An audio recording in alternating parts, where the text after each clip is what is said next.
On the night Brazil won their second game in the World Cup, millions of Brazilians were woken up or had their celebrations interrupted by a maximum level emergency alert blasting through all their phones. And for a few moments, many assumed some catastrophe just happened. But as it turns out, no, there was no disaster, there was no attack, and there was no public safety emergency in the country at all. No, instead, authorities would later discover a hacker sent the alert, and then the person responsible wasn't even someone who was particularly skilled or really knew what they were doing. So apparently, a bored teenager from Sao Paulo, who I guess was just annoyed at the noise people were making outside after the game ended, decided to send the alert themselves. So if you think that's bizarre, yeah, it absolutely is. So let's just set the scene. It's the early hours of Saturday, June 20th, 2026. Brazil just beat Haiti in the World Cup group stage a little bit over an hour ago. So as you could assume, Brazil being a massive soccer/football nation, things were going absolute crazy on the streets. So the streets are loud, people are celebrating, fireworks are going off, the whole 9 yards. In the middle of all that, phones across Sao Paulo, Rio de Janeiro, Curitiba, Brasilia, Campo Grande, and several other cities start going off with an emergency alert. And this is the kind of emergency alert that just overrides everything. It's kind of like an Amber Alert in the US, or the kind of alert that went off in Hawaii that one time by accident, which tricked the whole population to thinking they were about to get nuked. But obviously, it overrides Do Not Disturb, overrides everything, because, you know, that's what it's designed to do. Não tem muito o que fazer, ele é o... Que é isso, cara? Bom, alerta... É só o meu? Não, aqui também. Não, alerta de quê? Alerta da Defesa Civil de... Pô, meu irmão. De não, quê, gente? Tem uns bandos quebrando lá no...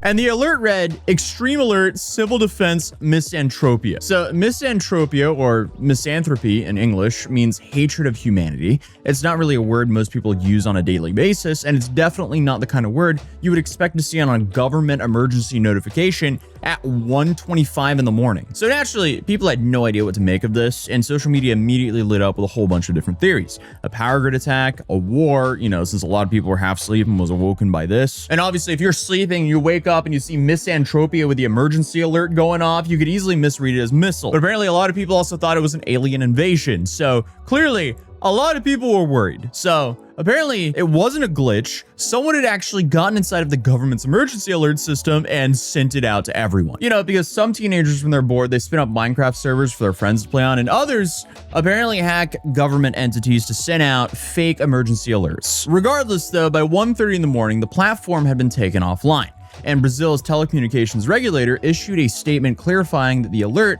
hadn't come from any authorized person and that there was actually no actual emergency. So the states of Sao Paulo and Rio de Janeiro and Paraná all confirmed the same, and the federal police, essentially the Brazilian FBI, they were called in to investigate. Oh, also, it's worth mentioning that apparently it was later revealed that the same person had tried to send an alert to one of the cities that read, Alien attack, humans we have arrived. So clearly, whoever did this is quite the prankster. But unfortunately for them, that one failed to deliver, so they just changed it to the misanthropia one. But the system was compromised and called for the IDAP, which stands for the Public Defense Broadcasting Interference. And it's essentially a platform used by their FEMA across the country to warn the population about natural disasters, floods, landslides, and so on and so on. And the platform has around 600 registered users spread across the different states and cities around the countries. And it connects to multiple delivery channels, such as SMS, WhatsApp, Google's public alert system, and even cable TV. But I guess the most powerful one is the Civil Defense Alert, which is the cell broadcasting system.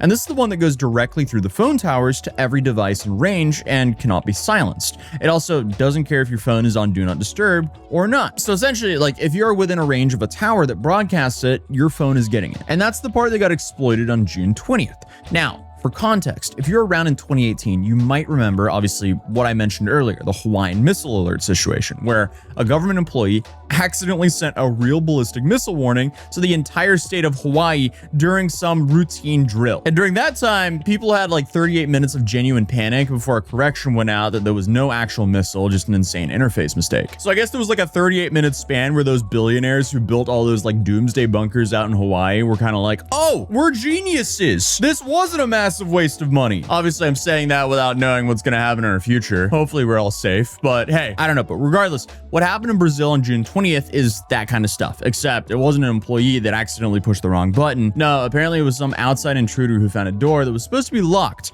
but that door wasn't just unlocked, it wasn't even closed. Because when you hear government emergency system got hacked, you probably picture, I don't know, something like a team of people who made some sort of malware to get a whole bunch of information from people who worked in the government. But no, this is not what happened whatsoever. So the person who allegedly did this goes by the handle Misantropo online. And they gave an interview to a Brazilian outlet called Tecmundo shortly after the incident. And here he explained exactly what he did. And what he described is genuinely difficult to believe for a system with this much responsibility, because he didn't write a single line of code. He didn't exploit some advanced tech vulnerability. No, he just simply found the login credentials for government employees that had been leaked online. Really?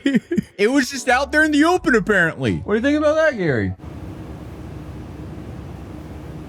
Oh, he's dreaming. I whisper as if I'm not going to continue recording this video. Sorry, bud. But those employees had apparently never changed their passwords, and some of them had been exposed for years. So I guess once he got the credentials, he logged into the IDAP server like any other authorized user, because I guess from the system's perspective, he looked exactly like one of the government officials. So I guess the security system at the end of the day that was standing between him and waking up millions of people was a simple math captcha. Nice. Basically just a bot verification.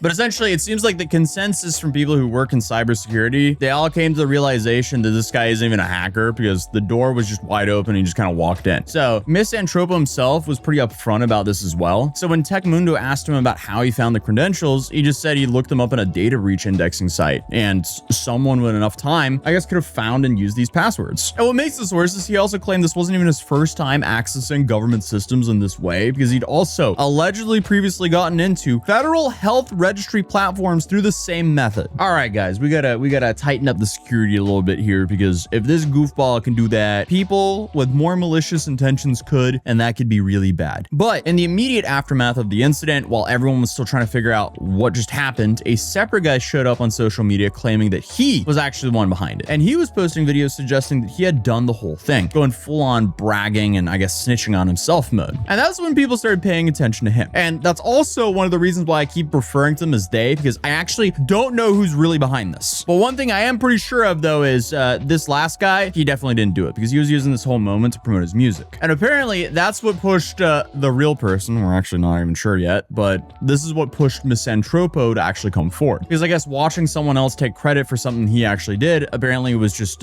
more than what he was wanting to sit with. So I guess he just wanted to snitch on himself by come forward. Or who knows, this could also be another clout chaser. I don't know, it's hard to say. But regardless, he showed up on Twitter under the handle of Misantropias and started posting what looked to be behind the scenes footage of the actual breach happening in real time. And his whole thing with this was stop LARPing is me. And these videos do show what appear to be someone navigating the IDAP interface directly, queuing up alerts and selecting regions and the whole thing. And I guess between that and how detailed his posts were, the internet pretty quickly landed on the conclusion of, oh, okay, this was actually the guy. But of course, in the process of, proving he was the one who actually did this, Misantropo accidentally doxed himself. Because in the video he posted showing the alleged attack in action, he forgot to cut out his CapCut ID. CapCut is owned by TikTok. If your TikTok username or CapCut usernames out there, you bet they can find you. Those apps probably know more about yourself than what you do. But obviously that's like the back end side. On the front end side, people immediately noticed username and started tracing it back. And that's how they found this profile picture, which I'm gonna be very honest, I'm not sure if this is actually the guy or it's just some random e-boy. I also love like how everything just doesn't make sense whatsoever in this case. Like, why is it so easy to access a government platform, and why was it so easy to find the alleged hacker who got into the government platform? Brazil. Regardless, according to Tecmundo's reporting, Misantropo appeared to be a minor, so potentially a high school teenager from Sao Paulo. This is in a group chat that surfaced later. He mentioned he expected to spend at most a month in Foundation Casa, which is essentially the Brazilian equivalent of juvenile detention. In quote, he says, "First they'll arrest me for a month at Foundation Casa." But that's essentially a state institution exclusive of Sao Paulo for minors who've committed offenses. So essentially, he potentially doxed himself twice. Awesome.